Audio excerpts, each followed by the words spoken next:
Terima kasih telah mampir di channel Andre Aj. Terlepas dari mitos atau fakta dari cerita atau kisah ini, saya mohon maaf apabila ada kesamaan nama tempat yang tidak sesuai dengan versi sejarah yang Anda temukan. Selamat mengikuti kisah-kisah di channel ini.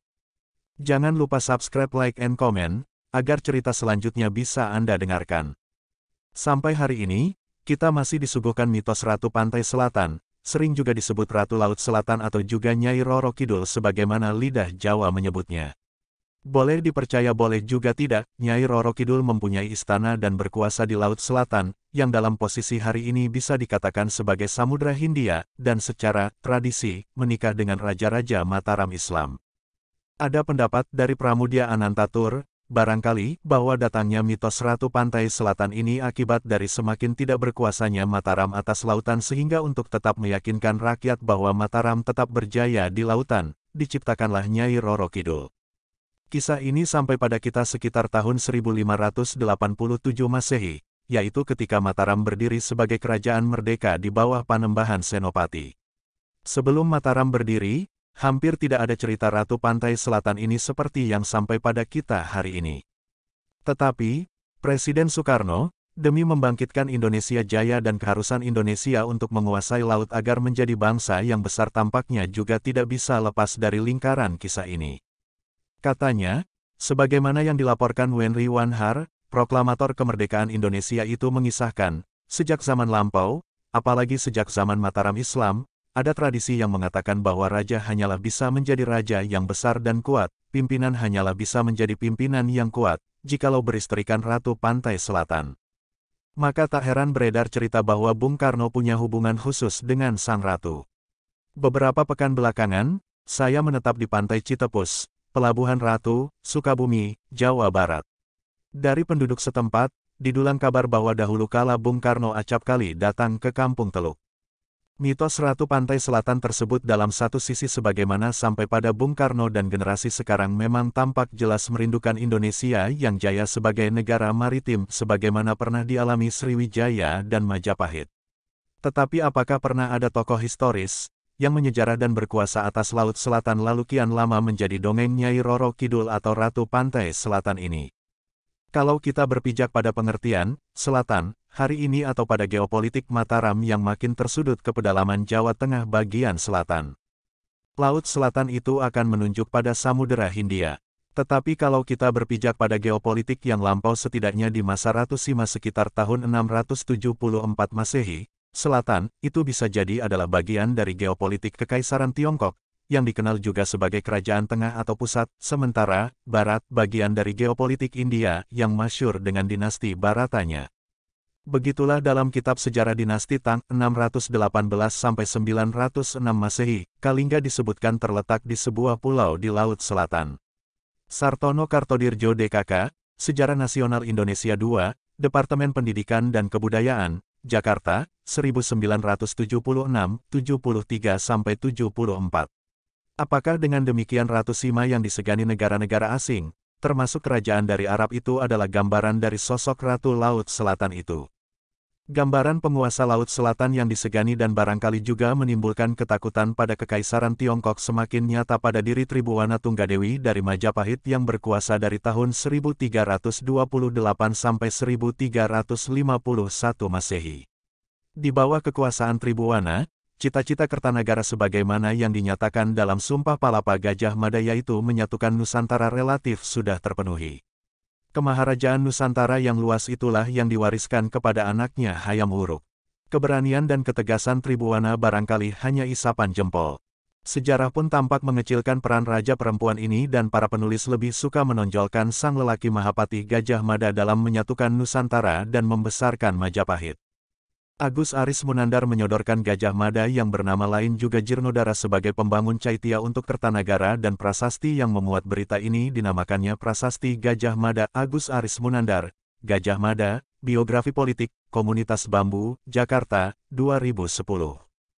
63-67 Tetapi Slamet Muljana menyebutnya sebagai Prasasti Singasari, yang dikeluarkan oleh Tribhuwana Tunggadewi. Perintah Tribhuwana Tunggadewi disampaikan kepada dua orang yakni kepada Pati seluruh negara Empu Mada dan kepada Pati negara bawahan Singhasari. Walau keberanian dan sepak terjang Tribhuwana dibayang-bayangi Gajah Mada, bayangan keberanian dan ketegasan Tribhuwana ternyata tidak bisa dilupakan.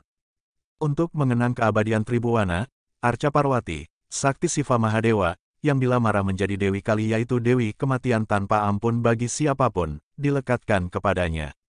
Dialah juga yang menindas dan menumpas pemberontakan Sadeng tahun 1331 sebagai langkah awal dalam kerja besar menyatukan Nusantara di saat Gajah Mada masih ragu-ragu dan takut-takut sebagaimana diceritakan. Salah seorang pemimpin Sadeng bernama Tuhan Wuruyu, pangeran dari Pamelekahan yang mempunyai cemeti sakti. Orang-orang Majapahit gentar menghadapinya. Akhirnya Ratu Tribhuwana sendiri datang ke Sadeng turut menindas pemberontakan tersebut. Maka padamnya pemberontakan Sadeng dicatat atas kuasa Ratu Majapahit, bukan atas jasa Gajah Mada, Rakembar ataupun Aryatadha.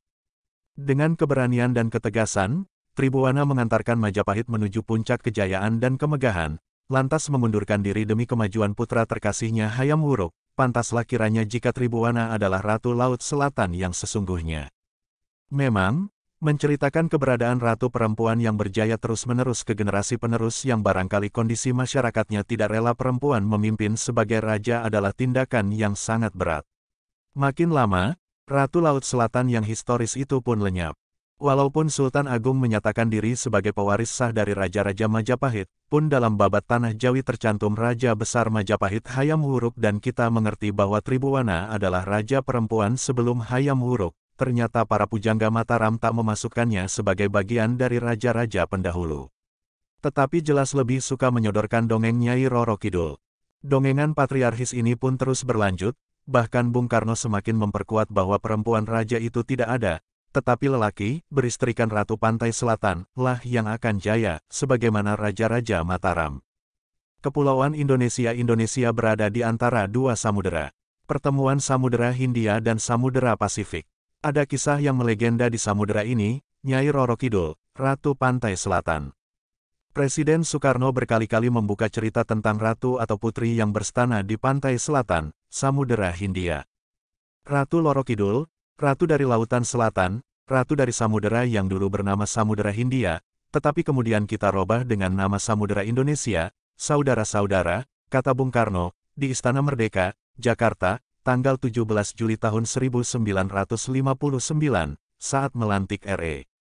Marta Dinata menjadi Kepala Staf Angkatan Laut.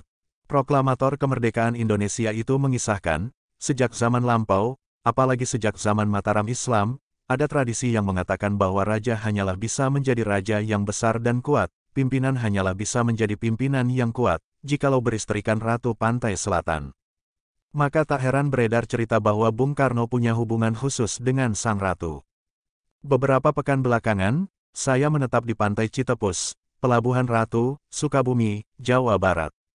Dari penduduk setempat, didulang kabar bahwa dahulu kala Bung Karno acap kali datang ke kampung Teluk tersebut. Tak heran kalau pada 1960 dibangun Istana Presiden Republik Indonesia di kawasan itu. Persis di bibir Pantai Citepus. Namanya Pesanggerahan Tenjo resmi. Sepelesatan ketapel dari Istana Presiden, dibangun pula Samudera Beach Hotel. Anggarannya Rp660 miliar dari dana pampasan Perang Jepang. Soft opening sejak November tahun 1965, dan diresmikan pada tanggal 15 Februari tahun 1966, hotel ini lantas melahirkan segudang cerita yang bertalian dengan Ratu Pantai Selatan. Ya, kamar 308. Kata Bung Karno, yang kembali membuka kisah Ratu Pantai Selatan ketika Musyawarah Nasional Maritim, tanggal 23 September tahun 1963, terserah mau percaya atau tidak. Itu bukan soal, tetapi, nyata bahwa ini berisi satu simbol. Kepercayaan ini berisi satu simbolik bahwa tidak bisa seseorang raja, bahwa tidak bisa sesuatu negara di Indonesia ini menjadi kuat jikalau tidak dia punya raja kawin beristrikan Ratu Loro Kidul. Simbolik ini, sambungnya, berarti bahwa negara Indonesia hanyalah bisa menjadi kuat jikalau ia juga menguasai lautan. Jikalau negara di Indonesia ingin menjadi kuat, sentosa, sejahtera, maka dia harus kawin juga dengan laut. Bahwa bangsa Indonesia tidak bisa menjadi bangsa kuat, tidak bisa menjadi negara kuat, jika tidak menguasai samudera, jikalau tidak kembali menjadi bangsa maritim, tandas Soekarno. Terima kasih telah mengunjungi channel ini, semoga bisa bermanfaat dan dapat mengikuti kisah-kisah di channel ini selanjutnya.